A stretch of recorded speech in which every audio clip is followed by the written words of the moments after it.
നമസ്കാരം മലയാളി വാർത്തയിലേക്ക് സ്വാഗതം. രാഹുൽ മാങ്കൂട്ടത്തിൽ പ്രതിയായ കേസിലെ അതിജീവിത വീണ്ടും നിർണായകമായ ചില നീക്കങ്ങൾ നടത്തിയിരിക്കുന്നു. ഫെനിക്കെതിരെയാണ് നീക്കം. സൈബർ ആക്രമണം ചൂണ്ടിക്കാട്ടിയാണ് AICCക്ക് ഈ കേസിൽ അതിജീവിത പരാതി നൽകിയിരിക്കുന്നത്. രാഹുലിന്റെ അടുത്ത അനുയായിയും KSU സംസ്ഥാന ജനറൽ സെക്രട്ടറിയുമായ ഫെനി നൈനാനെതിരെയാണ് പരാതി. ഫെനി സമൂഹ മാധ്യമങ്ങൾ വഴി അധിക്ഷേപിക്കുന്നുവെന്ന് കാട്ടി മൂന്നാം കേസിലെ അതിജീവിതയാണ് പരാതി നൽകിയിരിക്കുന്നത്. രാഹുലിനെതിരായ പാർട്ടി നടപടി വെറും പ്രതീകാത്മകമായി മാറിയെന്നും കോൺഗ്രസിന്റെ തന്നെ സൈബർ ഗ്രൂപ്പുകളെ ഉപയോഗിച്ച് അതിജീവിതകളെ അധിക്ഷേപിക്കുകയാണെന്നും പരാതിയിൽ വ്യക്തമാക്കിയിട്ടുണ്ട്.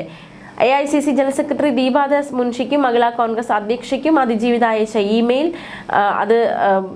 ഇമെയിലിന്റെ വിവരങ്ങളൊക്കെ പുറത്തു വന്നിട്ടുണ്ട്. രാഹുൽ മാങ്കൂട്ടത്തിൽ MLAക്കെതിരായ ബലാത്സംഗ കേസിലെ മൂന്നാമത്തെ അതിജീവിതയ്ക്കെതിരെ മാനനഷ്ട കേസ് ഫയൽ ചെയ്യുമെന്ന് രാഹുലിന്റെ സുഹൃത്ത് ഫെനി നൈനാൻ കഴിഞ്ഞ ദിവസങ്ങളിൽ പ്രതികരിച്ചിരുന്നു.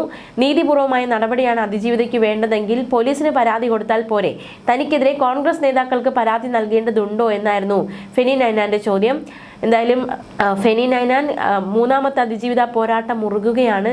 രാഷ്ട്രീയ ലക്ഷ്യങ്ങൾ കൊണ്ടാണ് കോൺഗ്രസ് നേതാക്കൾക്ക് അതിജീവിത പരാതി കൊടുത്തതെന്നാണ് ഫെനിയുടെ ആരോപണം. താൻ അതിജീവിതയുടെ പേര് വിവരങ്ങൾ സമൂഹ മാധ്യമത്തിലൂടെ പരസ്യപ്പെടുത്തിയിട്ടില്ല. ആരാണ് സ്വകാര്യ ചാറ്റുകൾ പുറത്തുവിട്ടത്? മാധ്യമ പ്രവർത്തകയായ ലക്ഷ്മി പത്മയാണ് സ്വകാര്യ ചാറ്റുകൾ പുറത്തുവിട്ടത്. അതിജീവിത മാധ്യമ പ്രവർത്തകയായ ലക്ഷ്മി പത്മയ്ക്കെതിരെ കേസ് കൊടുക്കാൻ തയ്യാറാകണമെന്ന വെല്ലുവിളിയൊക്കെ ഫെനി നേരത്തെ ഉന്നയിച്ചിരുന്നു. തനിക്കെതിരായ വ്യാജ പ്രചരണത്തിൽ പത്തനംതിട്ട SP പരാതി നൽകിയിട്ടുണ്ട്. മൂന്നാമത്തെ അതിജീവിതയ്ക്കെതിരെ മാനനഷ്ട കേസും ഫയൽ ചെയ്യുമെന്നും ഫെനി നൈനാൻ പറഞ്ഞു. ഫെനി നൈനാനും MLA അനുകൂലികളായ സൈബർ സംഘങ്ങൾക്കുമെതിരെയാണ് ഇത്തരത്തിലൊരു പരാതി അതിജീവിത നൽകിയത്. എന്തായാലും ഇപ്പോൾ AICCക്കും പരാതി നൽകിയിരിക്കുന്നു. അതിന്റെ വിവരങ്ങളൊക്കെ പുറത്തു വന്നിരിക്കുന്നു. ഇമെയിൽ വഴിയാണ് പരാതി അയച്ചത്. അതിന്റെ വിവരങ്ങൾ, നിർണായക വിവരങ്ങളാണ് ഇപ്പോൾ ഏറ്റവും പുതിയതായി പുറത്തു വന്നിരിക്കുന്നത്.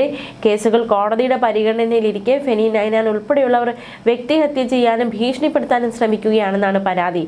സൈബർ സെല്ലിനും ഉന്നത പോലീസ് ഉദ്യോഗസ്ഥർക്കും അതിജീവിത പരാതി കൈമാറിക്കഴിഞ്ഞു.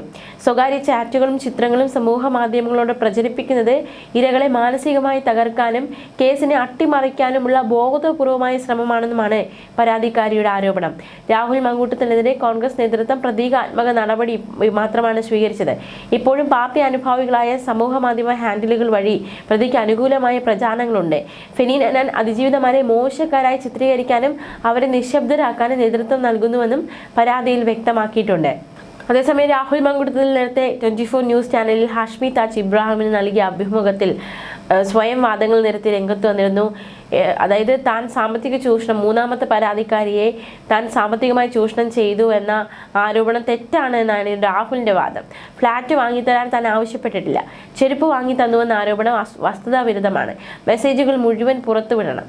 ഇതുമായി ബന്ധപ്പെട്ട് നിങ്ങൾ പുറത്തുവിട്ട ചാറ്റിൽ 5 മെസ്സേജുകൾ മുകളിലേക്കും 5 മെസ്സേജുകൾ താഴോട്ടും പുറത്തുവിടാൻ തയ്യാറുണ്ടോ? ഇത്തരത്തിലൊരു വെല്ലുവിളി രാഹുൽ മാങ്കൂട്ടത്തിൽ മുന്നോട്ട് വയ്ക്കുന്നു. ഇതിന് പിന്നാലെ വിഷയത്തിൽ രാഹുലിന് നൽകിയ സാമ്പത്തിക സഹായവുമായി ബന്ധപ്പെട്ട രേഖകൾ സോഷ്യൽ മീഡിയയിൽ പങ്കുവച്ച് മാധ്യമപ്രവർത്തകർ ലക്ഷ്മി പത്മ രംഗത്ത് വരികയായിരുന്നു. പാലക്കാട് MLAയുടെ അഭിമുഖം എടുത്ത ഹാഷ്മിയെ വിമർശിച്ചുകൊണ്ടായിരുന്നു ലക്ഷ്മി പത്മ രംഗത്ത് വന്നത്. ഹാഷ്മി താജ് ഇബ്രാഹിം ചോദിക്കാതെ പോയ ചില ചോദ്യങ്ങളും സമാഹരിക്കാതെ പോയ തെളിവുകളും നിരത്തിക്കൊണ്ടായിരുന്നു മാധ്യമപ്രവർത്തകർ രംഗത്ത് വന്നത്. രാഹുലിന് പലപ്പോഴായി പരാതിക്കാരി പണം നൽകിയതിന്റെ സൺസ്ക്രീൻ അയച്ചു നൽകിയതിന്റെയും രേഖകളാണ് അവർ പുറത്തുവിട്ടത്. ഇക്കാര്യം കോടതി വ്യവഹാരത്തിന്റെ ഭാഗമായിരുന്നുവെന്നും അവർ ചൂണ്ടിക്കാട്ടിയിരുന്നു. എന്തായാലും രാഹുൽ തന്റെ അഭിമുഖത്തിൽ പറഞ്ഞത് ഫ്ലാറ്റ് വാങ്ങി നൽകാൻ താൻ ആവശ്യപ്പെട്ടു എന്ന ആരോപണം തെറ്റാണ്. ഒരു ബിൽഡർ തനിക്ക് നൽകിയ ഡിസ്കൗണ്ട് നിരക്കിനെ കുറിച്ച് അന്വേഷിക്കാൻ സുഹൃത്തെന്ന നിലയിൽ പരാതിക്കാരിയോട് ആവശ്യപ്പെടുകയാണ് ചെയ്തത്.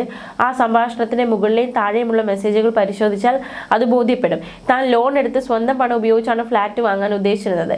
വിവാഹം കഴിച്ച് കുടുംബമായി ജീവിക്കുമ്പോൾ വലിയ ഫ്ലാറ്റ് വേണമെന്ന് അവർ തന്നെ പറയുന്ന ചാറ്റുകൾ പുറത്തുവിട്ടാൽ വിവാഹ വാഗ്ദാനം നൽകി പീഡിപ്പിച്ചു എന്ന പരാതി നിലനിൽക്കില്ല. ചെരുപ്പ്, സൺസ്ക്രീൻ, ലോഷൻ തുടങ്ങിയവ വാങ്ങി നൽകാൻ ആവശ്യപ്പെട്ടു എന്ന പരാതികളെ രാഹുൽ പരിഹസിച്ചു. ആ ചെരുപ്പിന്റെ ലിങ്ക് അവർ അയച്ചു തരികയും പിന്നീട് താനത് സ്വന്തം പണം നൽകി വാങ്ങുകയുമാണ് ചെയ്തത്. ഇത്തരം നിസ്സാരമായ കാര്യങ്ങൾ വലിയ ആരോപണങ്ങളായി മാറ്റുകയാണ്.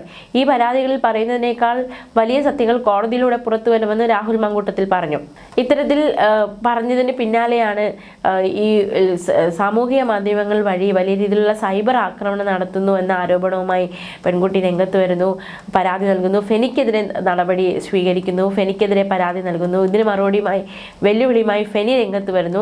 അത്തരത്തിൽ വലിയ രീതിയിലുള്ള ഒരു പോരാട്ടം, ഫെനി അതിജീവിത പോരാട്ടമാണ് ഇപ്പോൾ നടക്കുന്നത്. അതേസമയം കഴിഞ്ഞ ദിവസം രാഹുൽ മാങ്കൂട്ടത്തിൽ പ്രതികരണവുമായി ചില വിഷയങ്ങൾ പ്രതികരിച്ച് രംഗത്ത് വന്നിരുന്നു. പ്രത്യേകിച്ച് ശബരിമല സ്വർണ്ണക്കൊള്ള കേസുമായി ബന്ധപ്പെട്ട് അടൂർ പ്രകാശിനെ ചോദ്യം ചെയ്യാൻ ചോദ്യം ചെയ്തതിൽ പ്രതികരിച്ച് രാഹുൽ മങ്കൂട്ടത്തിൽ രംഗത്ത് നിന്നിരുന്നു. ഫേസ്ബുക്കിൽ കുറിച്ച കുറിപ്പ് പ്രകാരമാണ്: ശ്രീ അടൂർ പ്രകാശിന് അന്വേഷണ സംഘം ചോദ്യം ചെയ്തു അത്രേ. ആയിക്കോട്ടെ, ഒരു അന്വേഷണ ഏജൻസിക്ക് ആരെയും ചോദ്യം ചെയ്യാം.